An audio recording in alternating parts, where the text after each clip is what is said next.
Hey everybody, Charisse Tyson here, coming to you from my home in Hollister. And today, I'm coming to y'all to talk about something very hard to share, but I thought important to share with people that need to know about. So many people know me, and I've been getting some wonderful people have come onto Facebook and offered me condolences because we lost a very dear friend of mine. Jonny Cakes was my cook, and I just want to thank you all for tuning in. I hope that y'all can get something out of this, and that my main reason for sharing this is because I'm a codependent. I've had a lot of alcoholics in my life. Let's face it, I own a bar, and Cakes passed away from Sunday, February 26th at 8:22. And he died of cirrhosis. And it's a terrible, terrible thing to happen to anybody. You don't ever want to see anybody go through that. So, anyway, okay, what I'd like to do first, I think, I'm just going to read from my book. Born Again in a Biker Bar. I know that's backwards. This is my memoir about my life at Johnny's. And, of course, Jonny Cakes has a little place in there, so I thought I'd read to you folks. To build up to this, it was a really rough time in 2006. I've been through hell and back with cooks, and then they canceled the rally, and that made things rough, so I'll pick up there after the 2006 rally. This is from the chapter called Kitchen Still Spinning. Earlier in the book, I wrote As the Kitchen Turns, and it kind of addressed the craziness that I went through. So, kitchen still spinning. The 4th of July weekend came and went, and despite the financial loss, I managed to stay pretty calm, for me.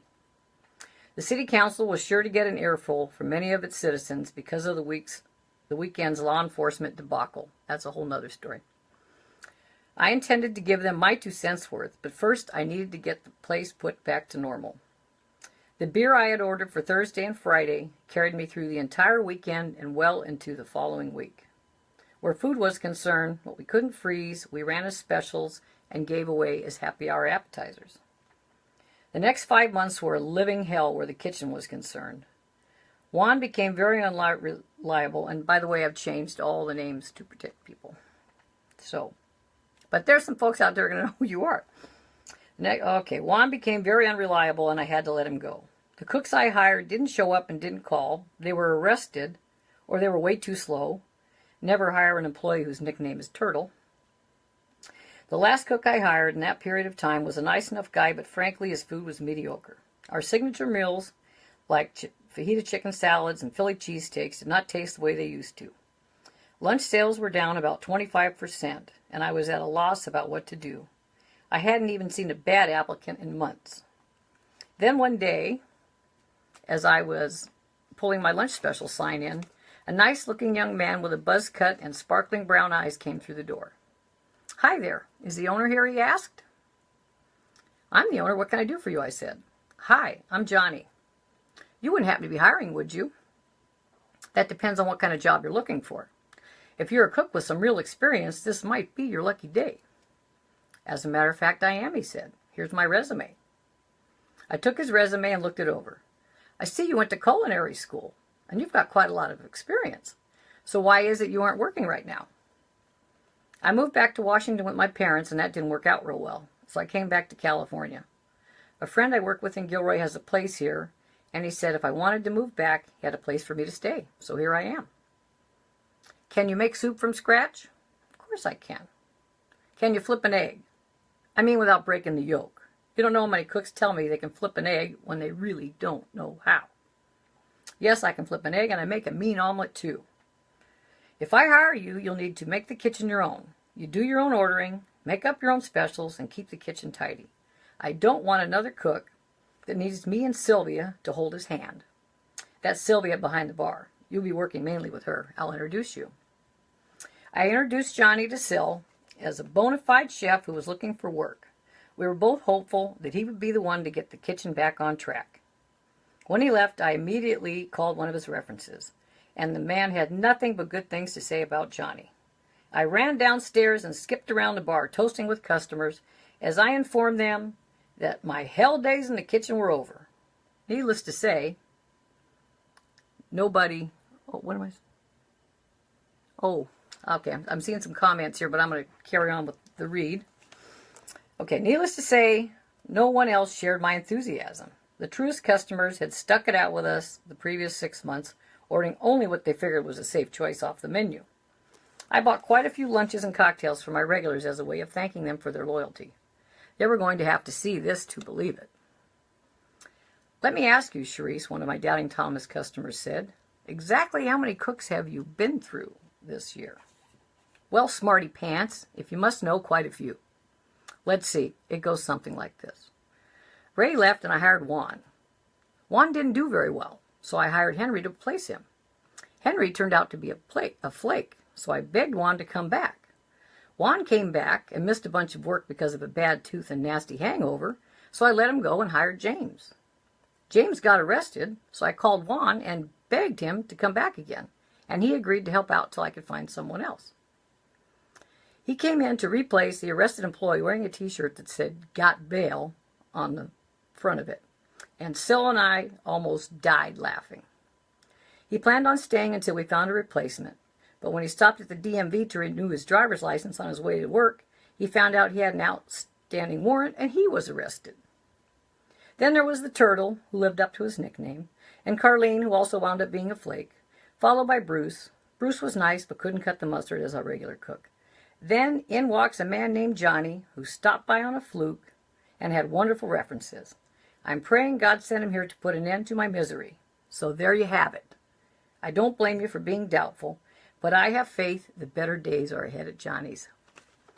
And by golly, they were, for at least a good 6 months. Jonny was one of the sweetest, most warm-hearted, and funny people you'd ever want to know. We adopted him into the Johnny's family really quickly. I can't even describe it to you. He became a part of the family right away, and as a matter of fact, Jonny was adopted. For those of you that don't know, he was adopted, and then there were problems with his adopted mother. So our poor little cakes had some, desertion issues, and I'm sure that was part of the problem. So he did crazy things to make us laugh. One of the stories I'll share, if you've been to Johnny's, I don't do this very much anymore. In fact, it's a very special occasion. I used to do These Boots Are Made for Walking on top of the bar. I do Nancy Sinatra for karaoke and sing Boots. And so one morning I came into the bar, and Sylvia and Cakes had been there for a while, and we would play music on the TV. And Boots came on. And Sylvia and Cakes just started laughing hysterically. I said, what is so darn funny? And then they said, well, Sylvia said, from what I hear, Cakes imitated you on the bar last night doing your song. And was it Cakes or was it Kathleen? Might not have been Sylvia. It might have been Kathleen. I can't remember. But at any rate, whoever it was, the bartender was in on it. It might have been Sylvia, I think it was. And they just laughed their butts off. So I decided I got to go see what this looked like. So I went upstairs and I fired up my computer and I checked the camera. And there was Cakes on top of the bar, strutting his stuff and pretending to be me. Now, mind you, I don't have sound on my camera, so I couldn't hear it. But it was pretty funny to see. And here he was making fun of me, but I had to laugh because he was just a crack-up. I mean, you just couldn't help but laugh being around Jonny. He loved to sing, he loved to do karaoke, and he loved Neil Diamond. And he often would go to the jukebox, throw on some Neil, and we'd have sing-alongs, Cracklin' Rosie and Sweet Caroline, and we'd just sing along and have the time of our lives. He was just so much fun. But I knew he probably was drinking more than he ought to be. And just as with my husband in the beginning, it started out fun, and having him there drinking was fine. And then all of a sudden it was not. And I'm stuck in this spot of, I love you when you're fun, but I really wish you'd stop when you need to stop. And with alcoholics, they can't stop when they need to stop. So By the time Cakes came along, I'd already been through Al-Anon and everything else and was still working on my codependency issues. But I knew Cakes must have a problem. I don't think I wanted to admit it to myself because he was so sweet and so fun. So he would stay down there with us and party, and then he'd start not showing up for work, and he wasn't cleaning the kitchen and doing this and that. And so if you know, I'm a writer. Whenever I'm bothered about something, I write letters. In fact, if I love you a lot, most people have gotten a letter from me. A lot of people, most employees have gotten a letter at one point or another. At any rate, so Cakes had been with me about 6 months, and he got his first letter. And I remember that I was driving him home, and so I drove him got across the street from his house. And like I said, I write a lot of letters. Gina's been with me 22 years, and she finally came to the point where she said, you know, Charisse, I about had it with the letters. Can you just talk to me? So I tried to curb the letters. So I wrote the letter, but then I sat with Jonny to tell him what it was. I had to say and then give it to him so he wouldn't forget. And we had a great talk and a big hug, and I promised Mama I'll do better. Cakes was calling me Mama really early on, and I was calling him my son very early on. So he promised he'd do better, and, you know, for a little bit he did. I was checking out some of the letters I gave him, and he started out, I had letters to my son, and then I had letters to Cakes, Jonny Cakes, Jonny, if I was mad. And I don't know how many letters he got before I fired him the first time in January 2008. I had to check my employee records to see how many times I hired and fired him, because we had a discussion. His lovely, lovely girlfriend, Wendy Rind. Are you out there, Wendy? She thought it was somewhere around 6 times. My husband thought it was somewhere around 4. Wendy was with Cakes for many, many, many years, off and on. In fact, I asked her today, you know, when they got together, and it was 2007, and then I asked, and how many times did you break up? And she said 5. So I said, well, you outdid me. You know, I only hired and fired him 3 times, and you guys broke up 5. We just loved him, and we wanted it to work, you know. So because she'd seen so many letters, in fact, she said he'd come home and he'd say, damn, I got another letter. And she said, well, why don't you just do what Charisse asks and you won't get any more letters? But, of course, he didn't listen. So, anyway, I fired him, and he didn't come around much, but he came around some. He still came in for karaoke. He didn't seem a lot, you know, during the day.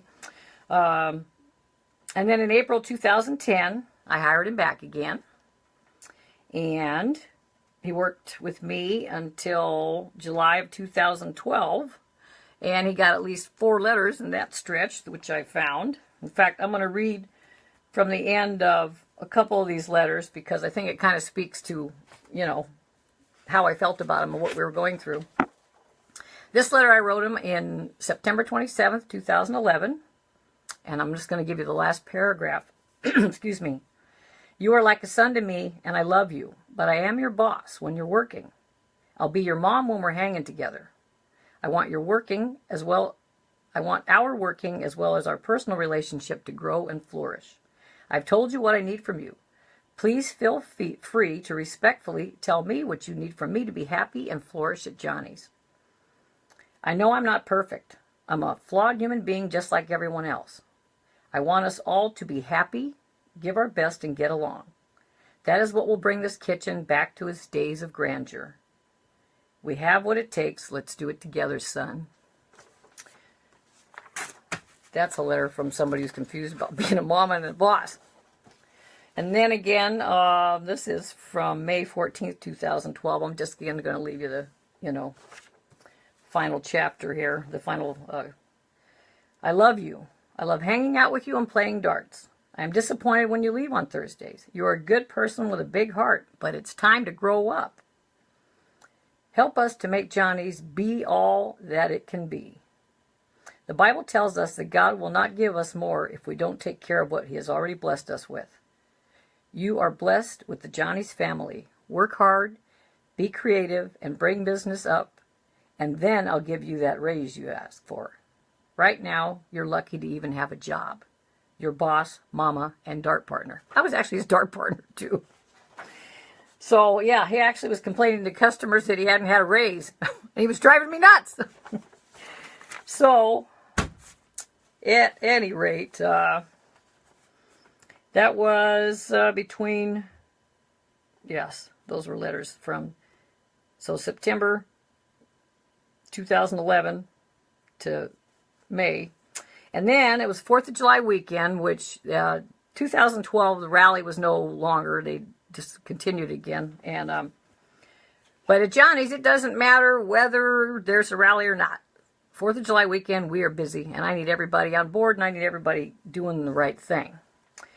Well, Cakes would work in the kitchen in the morning, do all the breakfast, get it all prepared. We served out of the patio in the afternoon, so his job was to do the breakfast and, you know, trim meat for lunch and for our tri-tips and make macaroni salad, keep the kitchen clean, and then go home. Well, it's a little crazy. I'm running around like a lunatic, and all of a sudden I notice that the kitchen looks like a bomb went off, and Cakes is absolutely looking ripped.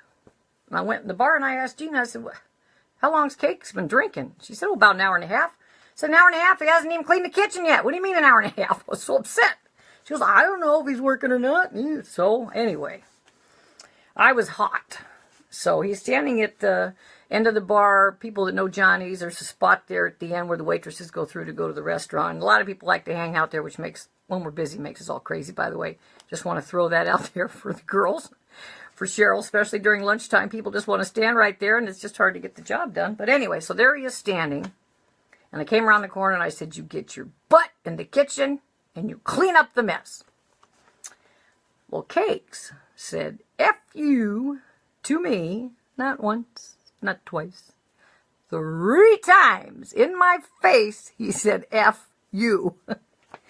Well, I might put up with a lot of crap, but that was a bit much. Now, here it is. It's 4th of July weekend. I don't know how I'm going to get somebody to replace him. What the heck's going to happen? Well, needless to say, I had to fire him because you can't do that. So that was July 2012. Fired him again. And then he went and cooked other places in town. He went to... he was at Cheap Seats at one time. He went to Country Rose, I think, during this little stretch.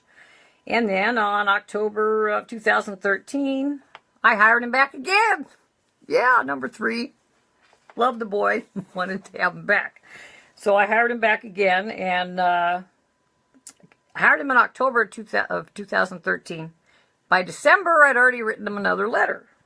In fact, I'm going to read you that last chapter, paragraph. Sorry, I can't get my words right here. This is in capital letters. Please, please, please take a serious interest in bringing our kitchen back to where it used to be. We can't do this without you, my son. Still calling him son. I don't want to look for another cook, but I will have to if you keep doing the same stuff. This is December 2013. Well, he's still with me. I'm still putting up with his stuff. And then April 2014 rolls around. And, oh, this was nuts. Crazy nut. Calls in sick. It's a small town. I find out he's at Whiskey Creek up the street, loading up onto a bus to go to a casino. I mean, it's a small town. Why wouldn't you just say, hey,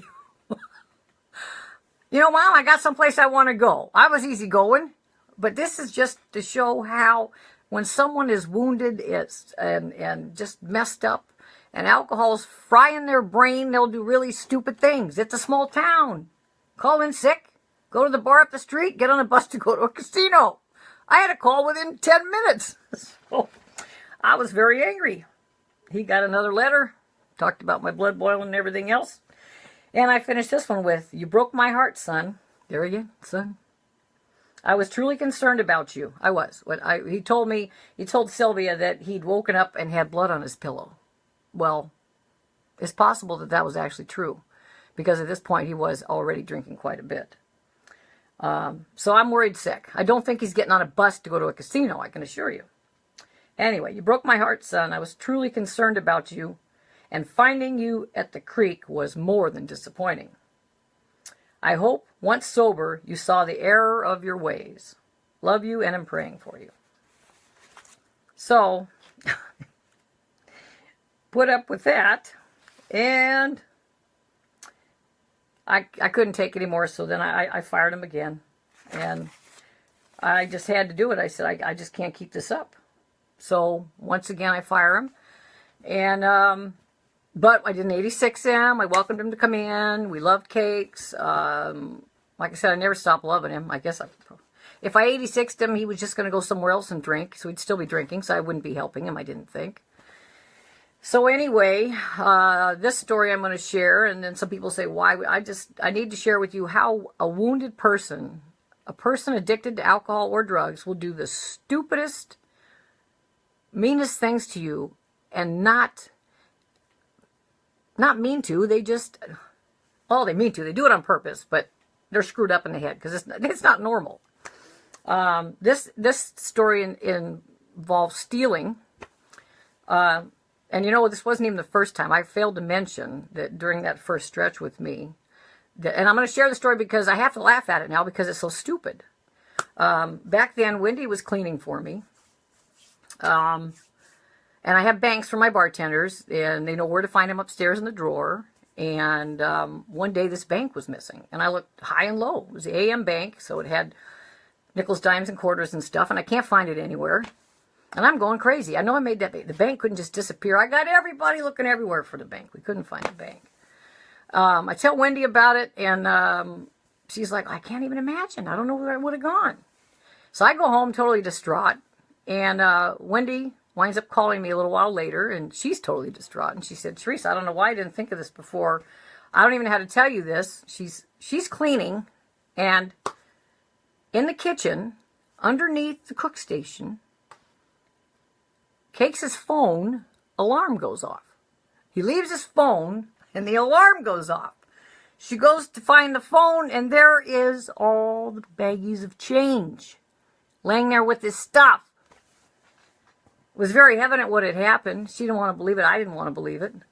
And she said, I don't know why I didn't think about it at first. I just couldn't imagine it. So I called him on the carpet, of course.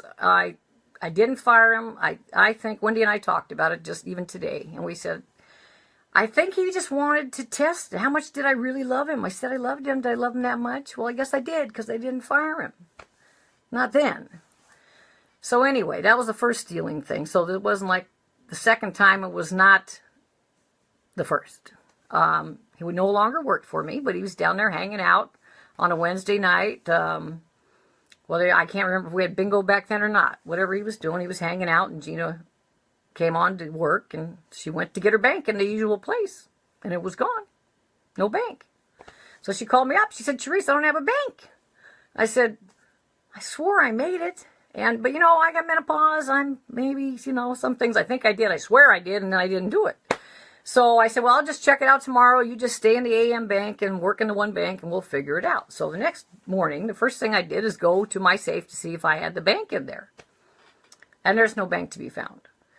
And then I just thought about it, and I knew. In my heart, I knew.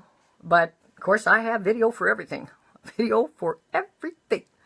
So there's one camera in my office, and if nobody's in the office, because the doors should be closed at night and nobody's supposed to be going in there anyway, it's just real easy to watch that camera and see what's going on. So I went to do the banking, and I just set the camera, turned it on, and waited, and sure enough, somebody moves, and here it is. Cakes comes up the stairs, goes to my drawer, takes the bank out, and goes back down the stairs.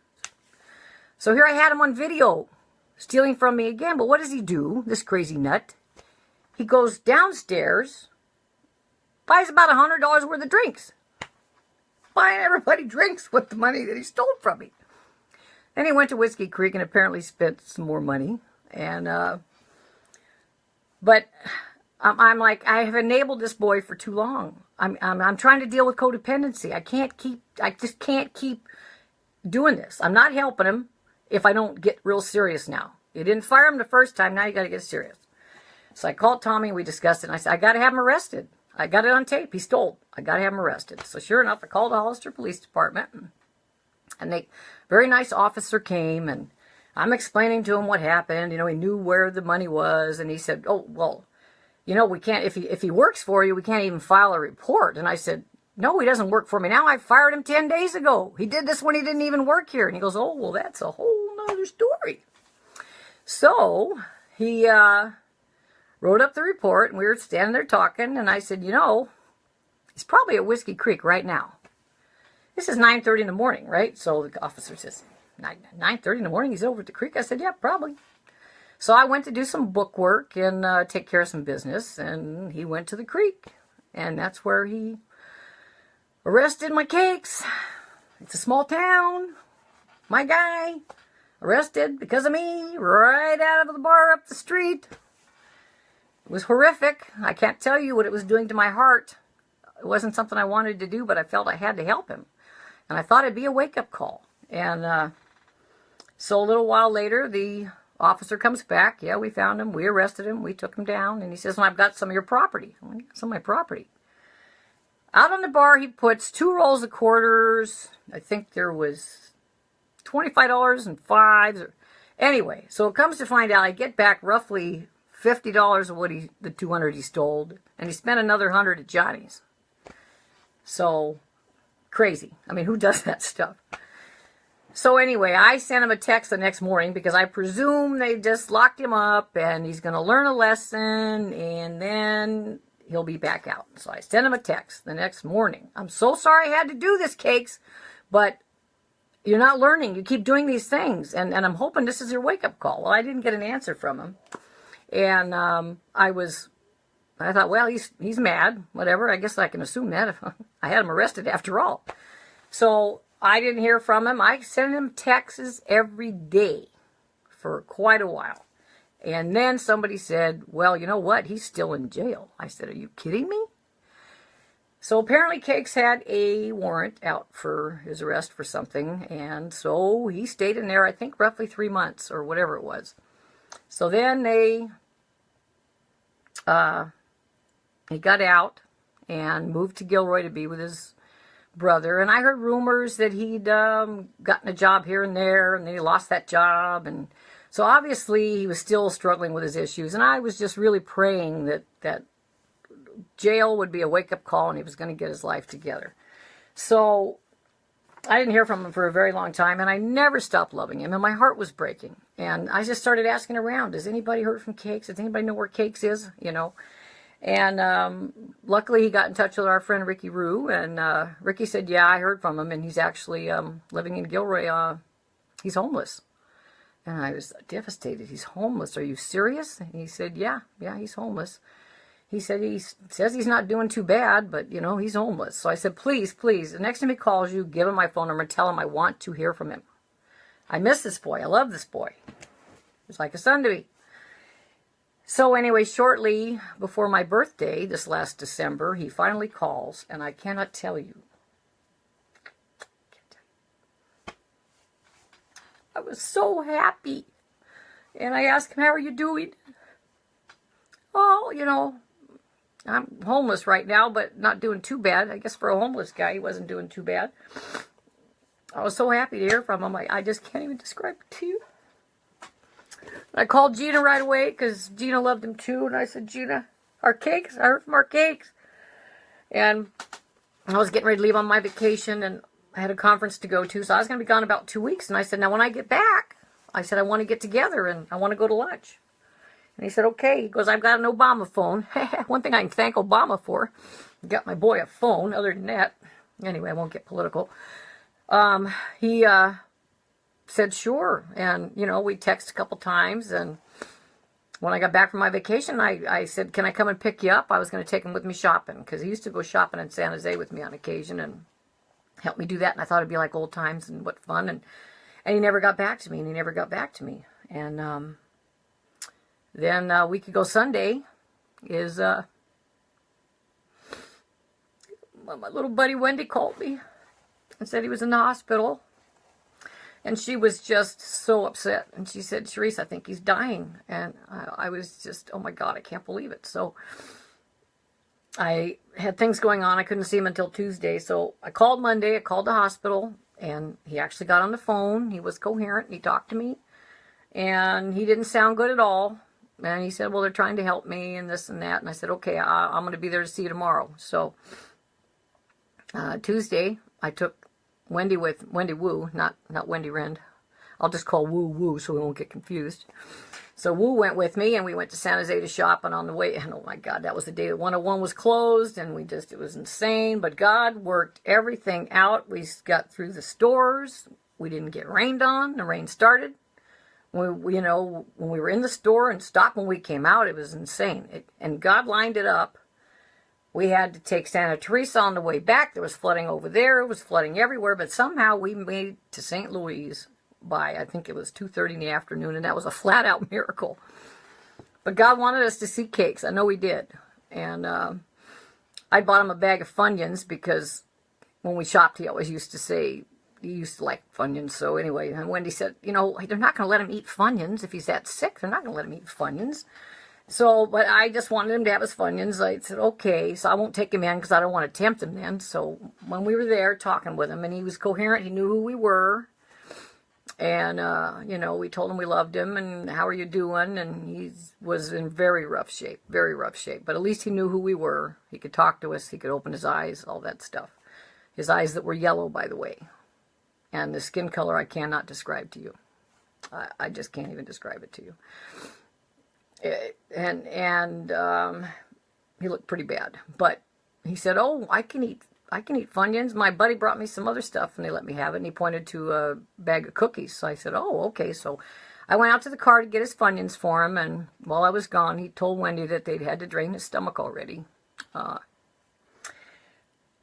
One of the things that goes along with cirrhosis is the god-awful swelling. I mean, everything, your liver cleans your body of all of the poisons. And without your liver, all the poisons are going into your body. And it's a terrible, ugly, miserable thing that you don't want anyone you know or love to ever go through. You just don't. And he told her that they'd had to drain his stomach. So between draining his stomach and letting him eat Funyuns or cookies or whatever, which he didn't eat any of it. He wasn't even eating at that juncture. So I plan on going back to see him on Saturday. I had a lot of stuff going on. And I called the doctor on Thursday. And because I felt lost because we're not family. You know how they are at hospitals. If you're not family, you can't talk to somebody. So I said, if he is coherent enough to sign a piece of paper saying I can talk about his health, will you please, can I talk, call you and see how he's doing? And he said, yes, that'd be great. He said, we'll have the paperwork for you. So I was excited about that. I was going to go, get some paper signed so that I could at least call and check on him and it would be okay. And so I called Wendy on Saturday. Well, actually, I texted her Friday. Well, maybe it was Saturday morning. I texted her Saturday morning. I said, I'm going to see Cakes. Do you want to go with me? And she was relieved to have a ride there because she'd been spending some time at the hospital. So I picked her up, and we got there, and I got to tell you, the guy I saw on Tuesday was no longer the guy in that bed. Cakes was swelled even more than I can describe to you. His eyes were so yellow, and he just looked all around. I don't even think on Saturday, I really didn't even feel he knew who I was. And Wendy and I both just cried. And Frankie, God bless Frankie and Dick, came to see us, and they were visiting for a while, and I had some shopping to do for the bar course, so I said, since they're here, I'm going to go ahead and run and do some shopping. So I went to Smart & Final and to Costco, and on the way out, Gina and Yvonne were coming in, and I thought, that's awesome. So there was all kinds of people visiting, and Paul and Wendy were going to go by, so I went back and stayed for a little while, but I had things to do, so I left, and he had lots of visitors, and I'm so glad, because Wendy was such a trooper, and she stayed there quite a while. I don't know what time she left that night. But the doctors and nurses had already told us it was mainly pain management. In fact, I don't have anything nice to say about St. Louis, except there was one nice nurse during the day. But Wendy said he was treated pretty poorly a lot of times, especially the night nurse apparently just thought he was a homeless alcoholic who was dying and didn't want to give him any decent treatment. So I don't have anything nice to say about those people after what Wendy told me. What she went through with him at the end, I won't even describe to you, but it's just should not happen to anybody. It was horrible. So anyway, Wendy stayed, and I went home, and then Sunday I went back, and I took my grandson Joseph, he's 14 now. I love my Joseph. I took my Joseph, and we went to see him, and I took Joseph for 2 reasons. I took Joseph because he's part of the family of Johnny's too, and, you know, he's only 14, but he's kind of enamored with, he helps, you know, Alan out with bingo, and I don't want him to think that the bar life is just this happy-dappy place that is not bad. There are some things that, there's many people that drink more than they ought to, and if you get to the place that Johnny's at, it's a very bad thing. It's a very bad thing, and so I wanted my grandson to see what will happen if you let booze take over your life. I thought that was a good example for him, but his heart was breaking. He loved cakes too. And Wendy and I just rubbed his little head, his little soft fuzzy head, and we just told him it's okay. You can go. It was like he was holding on for some reason. And we just said, it's okay. Please just go, because you could, the breathing was horrible. You could hear the liquid in his chest. It was an awful thing. And we prayed he'd go. But he hung on for quite a while. And then Wendy texted me like 8 o'clock at night or shortly before and told me that he was bleeding from the nose and from the mouth and that she thought it would be soon. And I was freaked out. I wanted to be there for her, but anybody will tell you at Johnny's, if they cut their finger, they know just not to show it to me because I'm on the floor. So I couldn't help her. So I called Gina.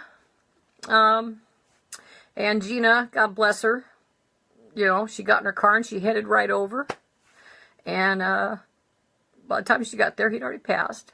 But there were people there with Wendy. She wasn't alone, and that was so important to me. And he was so surrounded by people that loved him. Dear God, he just had so many people that loved him. And the problem was he didn't really get that. People that feel rejected in their lives, they just really have a hard time believing that, especially if they don't like themselves. And what I found from my husband is I had no clue how much he hated himself when he was drinking like that. He didn't like himself at all. You know, when you're, as the codependent dealing with the alcoholic, it's all about, why is he treating me like this? And when I've realized what kind of pain my husband was in, you know, now I have a real appreciation for the pain that the alcoholic or the addict is in, and the fact that they don't want to hurt you, really, you know, they love you. But anyway, so the reason I share this story is I don't want anybody out there to have to go through this with anybody they love, because it's horrible.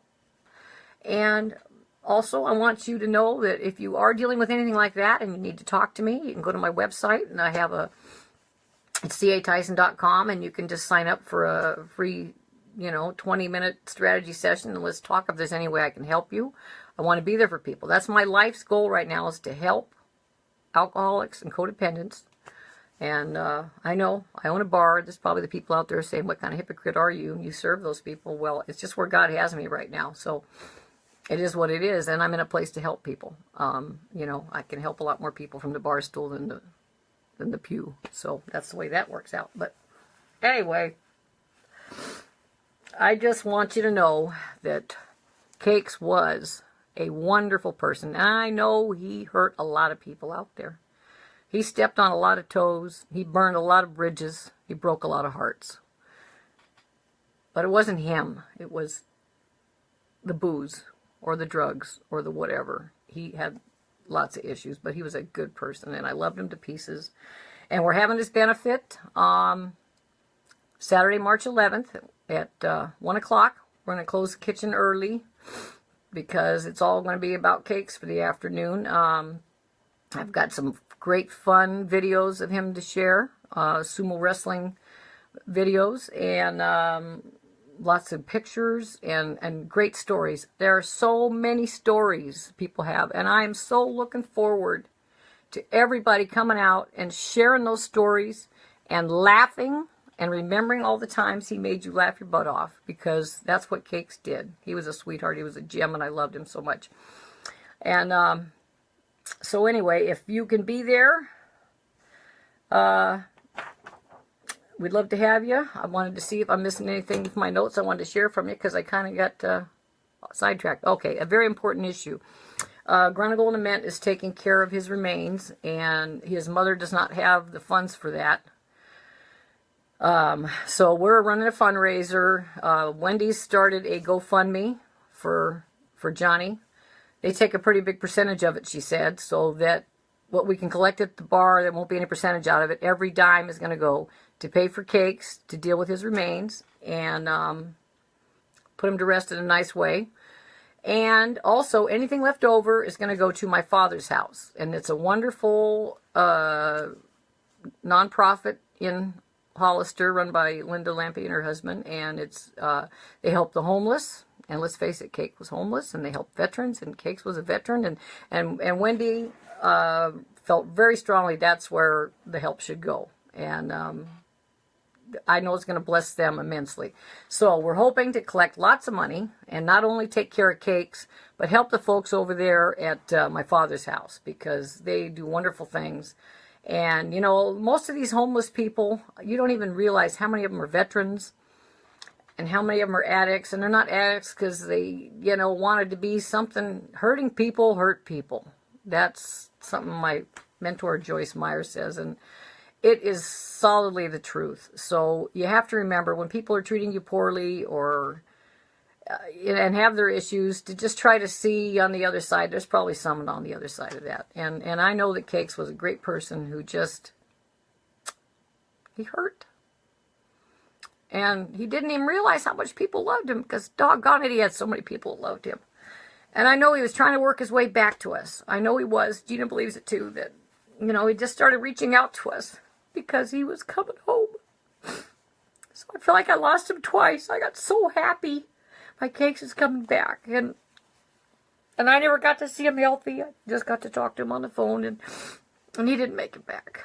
So, love to see you all there at Johnny's on March 11th, Saturday. And we are going to make Jonny proud. We're going to sing some Neil Diamond. We're going to watch some videos. We're going to look at some pictures. We're going to share lots of stories. We're doing a potluck right now. We're going to handle the meat. And then I've got some lovely ladies that used to work with him are handling au gratin potatoes and salad. And so if you can kind of hook up with me through messaging on Facebook, so everybody doesn't bring the same thing, or we don't have 6 little things. It'd really be nice to have people maybe join in together and fix a dish. And so we have big dishes, because I think we're going to have a lot of people.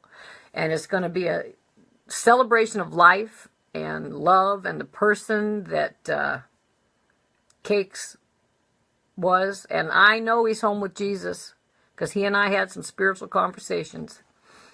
And I know that he went to be with Jesus. And I am so glad for that. And I will one day see him on the other side. And y'all will who know Jesus. And so I want to thank you for joining me here and letting me go on about my Cakes. I figured this was take a lot off my eulogy. Can't even say it. Eulogy. Because the eulogy was going to be long. So now I can shorten that up a little bit, because a lot of people have heard the story now. So I love you. Thank you for all the wonderful, wonderful hearts and likes. And Tambra out there, and Sean and Irene, and all kinds of names went by. So many. I just, I appreciate y'all. I love y'all. Y'all know my heart. We loved Cakes. And you know, Johnny's is a family. We're so blessed that way. And I can't say enough about the way that place has touched my life and the way people's lives it's touched. I know it might just be a bar to some people, but to a lot of others, it's a home. I mean, it's a home away from home. It's a place where you have family, and people without family find their family there. And Cakes was one of those people, and we're going to miss him so much. So I want to thank you all. And hopefully I'll see you on Saturday the 11th if you know Cakes and you're in the area. I know a lot of you are not in the area and can't be here. But I'm going to see if I can find, if you're a video guy out there and you want to help us out, I'd really like to have somebody videotape the celebration of life and the stories and stuff, so that we'll have it to keep and to show to people who might want to see it. So if you'd like to help us out with that, we'd sure love to hear from you. And thanks again, everybody. Love you. Love you, cakes. Say hi to Jesus for me. We'll talk at you later.